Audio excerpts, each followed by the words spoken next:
So I'm chatting with this friend of mine last week, and I've known this guy for 20 years. Smart guy, reads, thinks. He's got a job that requires actual critical thinking every day.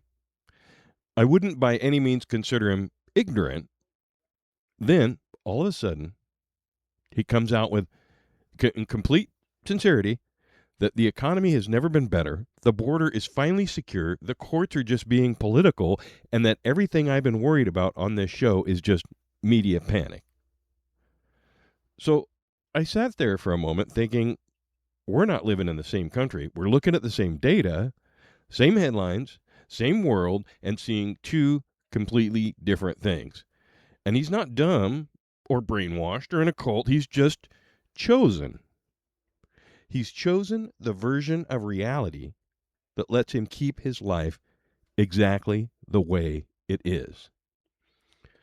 There's a quote I read that's been bugging me. So supposedly Franz Kafka said this, the Czech writer, insurance clerk guy, the guy who wrote about people trapped inside systems they couldn't see. So Kafka allegedly said reality is too heavy for most people to carry. So they borrow illusions, soft dreams, sweet lies, and they call it happiness. Now, 100 years ago, before social media, before cable news, before alternative facts was a phrase anyone used, this dude saw the same thing happening way back in the day. So tonight, we're going to ask why. Why do people choose the lie? What's the architecture of collective self-deception?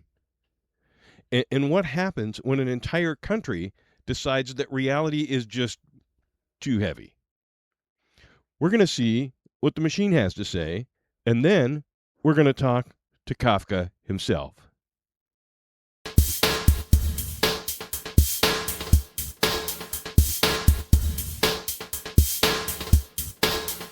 Welcome to Talking to the Machine, where humans, AI, and the news talk back. I'm Analog Scott, and tonight we're trying something new.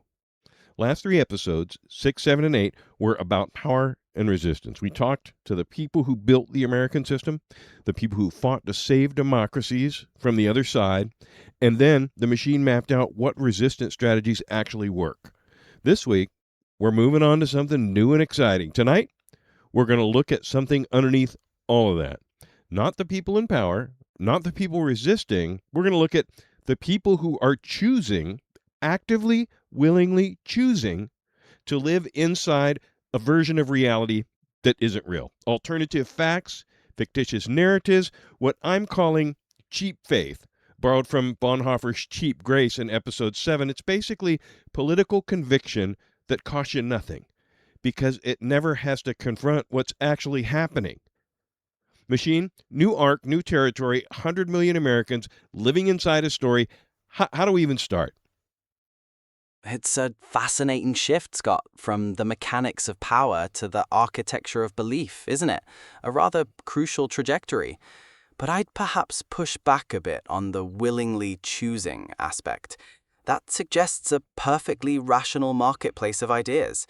When you strip it back, one tends to find deeper structural forces at play. 100 million is a significant data point. But what are the incentives driving this?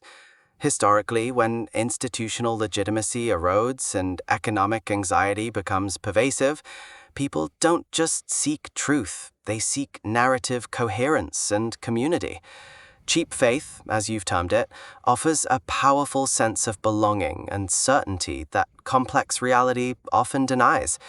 It's not merely a choice, it's a structural demand being met by a highly efficient, algorithmic supply. Wouldn't you agree? I think you're right.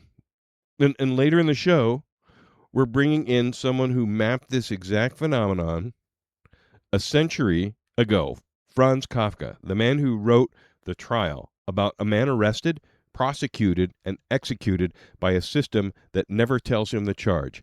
If that doesn't sound familiar, you haven't been paying attention. Plus, our panel, Joe, Mitchell, Francois, and Norm, are back for Ask the Machine. So let's get into it. Machine, I want to start with the mechanism, not the morality, the mechanics. There's actually a clinical term for this. Psychologists call it cognitive dissonance. It's the mental discomfort you feel when you're holding two conflicting beliefs at the same time. The theory, or so it goes, is that when reality conflicts with what you want to be true, the brain doesn't sit with the tension, it resolves it. Usually by adjusting the belief, not the behavior. Back in 2023, they did a study in Frontiers in Psychology that called self deception an adaptive defense response spontaneously initiated by the brain when facing emotional difficulties. So the brain literally fires before conscious awareness kicks in. So when I talk about people choosing the fiction, they may not even know they're choosing. Machine, what are your thoughts? Right, that's a rather neat bit of psychological machinery, isn't it? This inherent drive to maintain cognitive consistency. It's a foundational pattern of human behavior. But I'd push back a bit on just leaving it at the individual level, innit? If you strip it back, this mechanism scales up dramatically. You see it in institutional behavior, in political narratives, even in economic cycles. The self-deception becomes a collective phenomenon, a way to justify entrenched power or uncomfortable trade-offs. Harvard Business School researchers Chance and Norton published a study in 2015 on the slow decay and quick revival of self deception. And here's the finding that keeps me up at night. Even after people are repeatedly confronted with evidence that their self deception is wrong, they don't become less susceptible to it next time. They reset. They self deceive again just as easily. So we're not dealing with ignorance that can be fixed with better information. We're dealing with a feature of how human cognition works. The phrase alternative facts, it entered the American lexicon on January 22nd, 2017. It was Kellyanne Conway, Meet the Press, day 2 of the Trump presidency. But the mechanism is older than the phrase by about as long as humans have existed. When you map historical examples of mass populations running on constructed realities, not just authoritarian propaganda states, but democracies that talk themselves into fictions, what does that pattern look like? That's rather a bleak analysis, but it certainly tracks with historical patterns. What you're describing, this quick revival of self-deception, is a structural feature of human systems, not merely individual cognition. When one maps historical examples of populations running on constructed realities, the pattern is deeply intertwined with incentives and power. Consider economic bubbles, tulip mania, the South Sea Company, even recent financial crises. Vast swathes of people embrace narratives that defy basic evidence. When the bubble bursts, the credulity resets remarkably quickly. Why? Because the underlying structural incentives for promoting such narratives remain potent. In democracies, it's often more subtle than blatant authoritarian propaganda. It tends to be the manufactured consent driven by powerful economic interests, where narratives become so deeply embedded in institutional behavior and media systems that they form a constructed reality. Alternative facts might be a recent phrase, but the mechanism is ancient, isn't it? History shows populations prefer the comforting fiction to the inconvenient truth, especially when powerful institutions benefit from maintaining it. It's quite resilient. There's a concept from Bonhoeffer we used in episode 7, cheap grace, faith without cost, forgiveness without repentance, grace as a commodity you buy instead of a discipline you practice. I want to extend that into politics. What I'm seeing in the U.S. right now is cheap faith, political conviction that costs you nothing because it never has to confront evidence. You believe the economy is great because your 401k is up. You believe the border is secure because you don't live near it. You believe the courts are just being political because the alternative is that the rule of law is collapsing, and that would mean you would have to do something. It's cheap faith, a useful analytical frame, or am I just being poetic? That's a compelling parallel, actually. It's not just poetry, it's quite descriptive. I'd argue it taps into the incentive structure of modern political discourse, innit? Political identity becomes purely performative when it never has to collide with personal material consequences. Confirmation bias and echo chambers create this insulated space where conviction just solidifies without empirical friction. The political marketplace rewards simplistic narratives, isn't it? Why engage with complex trade-offs when you can purchase a comfortable certainty without any personal sacrifice? All right. So people have a psychological tendency toward comfortable narratives. But who builds the fiction? When you map the information ecosystem that sustains alternative facts in the United States, the media networks, the social platforms, the political messaging operations, the algorithmic amplification, what does the architecture look like? Because this isn't organic. Somebody built this. Right, that's a crucial point because it doesn't happen by accident. If you strip it back, it's a convergence of powerful incentives, yeah? You've got commercial interests driving engagement, right? Outrage is profitable. Then you've got political operatives who understand that a fractured public is easier to manage, or at least mobilize for specific goals. The architecture is fundamentally built on exploiting tribalism and bypassing critical thought. It's a highly sophisticated system, make no mistake. There's a difference between being lied to and participating in the lie. Now, Fox News tells you something. Okay, that's being lied to. But then you share it. You repeat it at dinner. You argue for it. You build your social circle around it, and you cut off the people who challenge it. At what point does the consumer of disinformation become a co-author? Because from what I'm seeing, it isn't passive reception, it's active construction. People aren't just watching the fiction, they're building on their own additions. Yeah, that's a sharp distinction, Scott. And it gets to the heart of contemporary media dynamics. But I'd push back on the co-author framing slightly. It's less about creative authorship and more about structural reinforcement and cognitive incentives. Historically, people don't just absorb information, they filter it through existing biases and social networks. What you're describing, building social circles, cutting off dissent, that's the manifestation of motivated reasoning, amplified by algorithm. The incentive structure here isn't just about believing a lie, it's about belonging.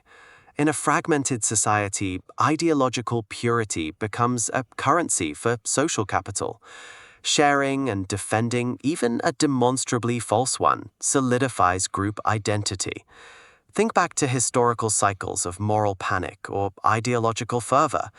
It wasn't just passive belief, it was active participation driven by fear and social dynamics, reinforcing the narrative until it became a structural force. How does identity get fused with this fiction? Because that's the part that scares me. The psychology research calls it motivated reasoning, and people use ambiguous information to confirm whatever they already want to believe about themselves. And the more positive the self image, the more aggressively the brain works to protect it. For a lot of Americans, the alternative facts aren't just beliefs, they're their identity. MAGA isn't a political position, it's who they are. The hat, the flag, the rallies, the language, the enemies list, all that. The clinical literature says self deception often involves denial or distortion of reality to maintain self image. But that's at the individual level. What happens when you scale that to 100 million people who have fused their self image to a shared political narrative? You can't challenge the narrative without threatening who they think they are. And when identity is at stake, facts just don't make sense to them. They become the enemy. Is that the mechanism that makes this self reinforcing? Yeah, that's exactly it. You've hit on the core mechanism, Scott. Motivated reasoning doesn't just scale, it mutates into something else entirely when it becomes collective identity. It stops being about individual self-deception and becomes tribal cohesion. Historically, this pattern is as old as civilization, isn't it? People define themselves by shared narratives, especially when those narratives offer simplicity and a sense of belonging in a complex world. The fiction, as you call it, provides the scaffolding for self-worth. When you wrap your identity, your entire worldview around a political movement, the symbols, the language, the enemy list, challenging the narrative isn't just a political disagreement. It's perceived as an existential threat to the self. The brain doesn't distinguish between a physical threat and a profound identity threat, especially at scale. The incentives shift from seeking truth to pure self-preservation of the group identity. It's a powerful, frankly dangerous structural force. Let's talk about consequences. When a significant portion of a population operates inside a constructed reality, and I'm not being cute, I mean 30 to 40% of the country believing things that are demonstrably, verifiably not true. What happens to the institutions that depend on shared facts? Courts that depend on agreed upon evidence, science that depends on agreed upon methodology, public health systems that depend on shared trust, elections that depend on shared acceptance of results. What does the data say happens when the factual foundation of a society cracks? That's the core question, innit? When the epistemic foundation fractures, you're not just looking at disagreement, you're seeing a systemic breakdown. Historically, the pattern is stark. Trust isn't a given, it's a structural lubricant for institutions.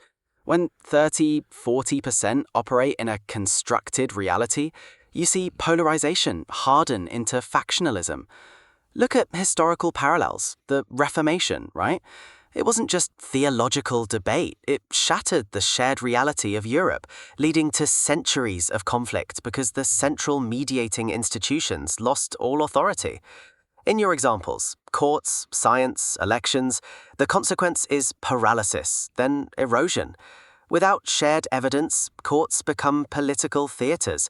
Without shared methodology, public health measures just collapse under suspicion. And elections, they cease to be mechanisms for legitimacy and become flashpoints for perpetual conflict. The data suggests this leads to what historians call anarchy of information, which rapidly morphs into profound political instability. Because ultimately, shared facts are just crystallized social contracts. You shred the contract, and you shouldn't be surprised when the whole structure starts to collapse.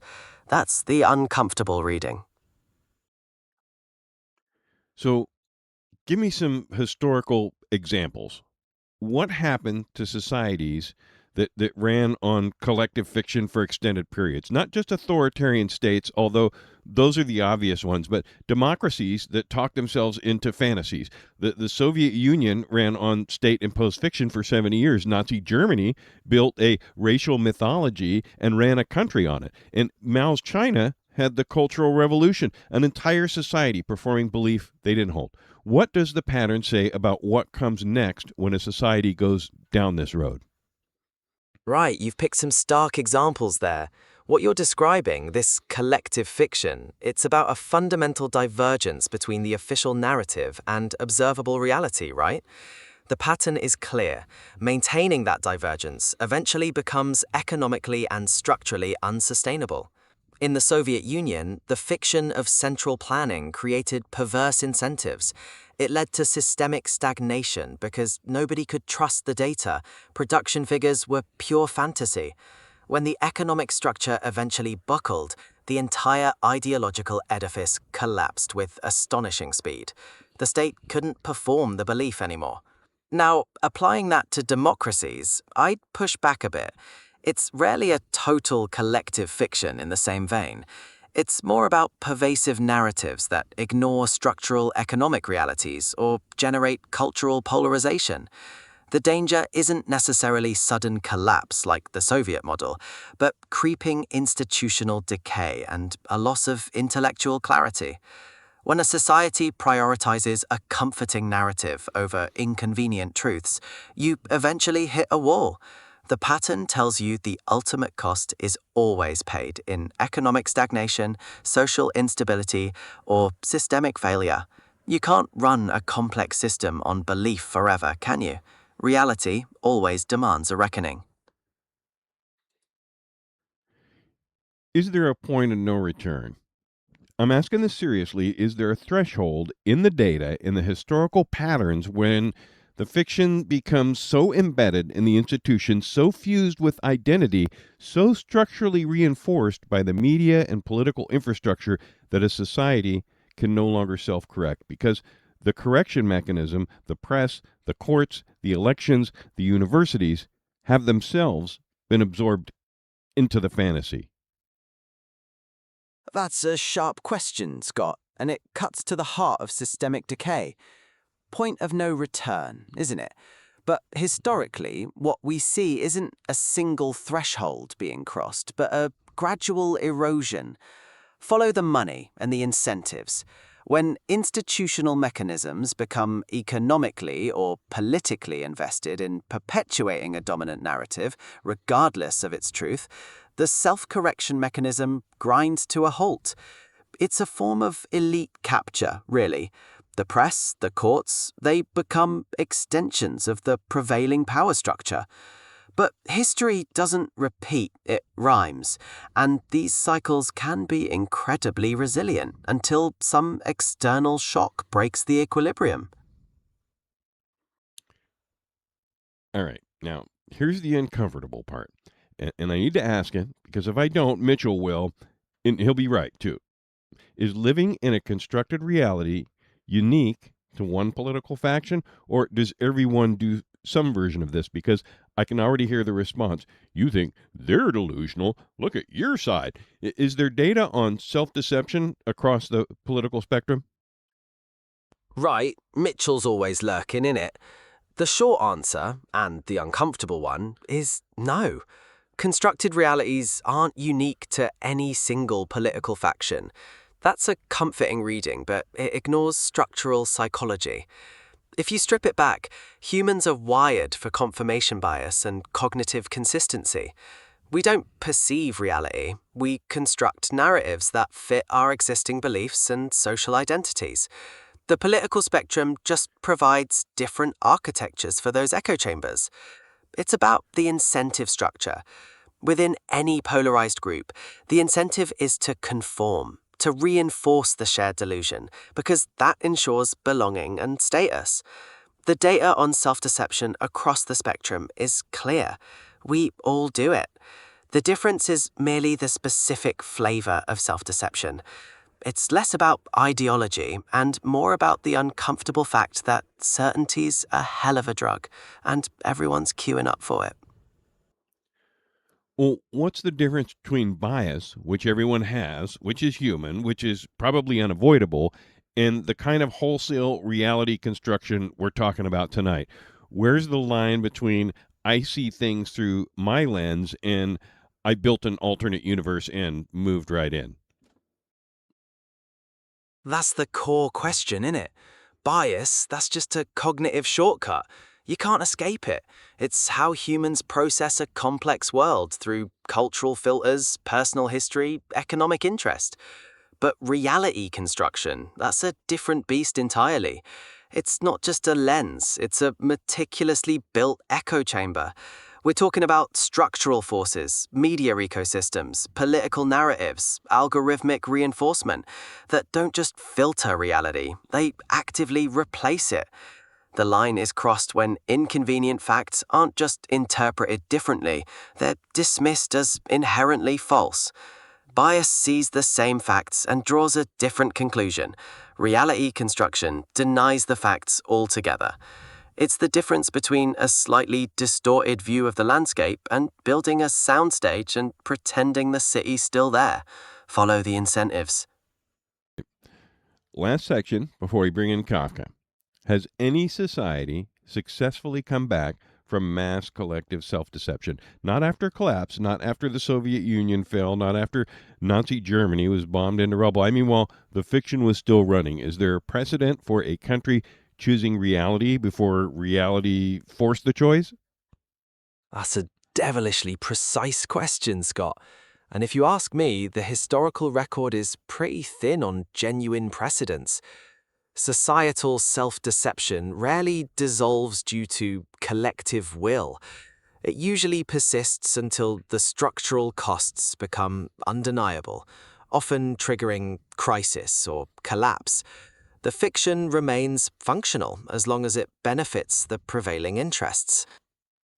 What would it actually take structurally, not morally, not we all need to be better people, to rebuild shared epistemological ground in the United States? Not agreement. I'm not asking for everyone to agree, just shared facts, a common foundation of this happened, that didn't, these numbers are real. Is that recoverable? Structurally, you're looking at dismantling powerful incentive structures.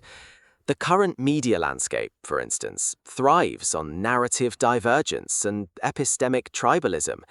Shared facts don't generate the same engagement or profit.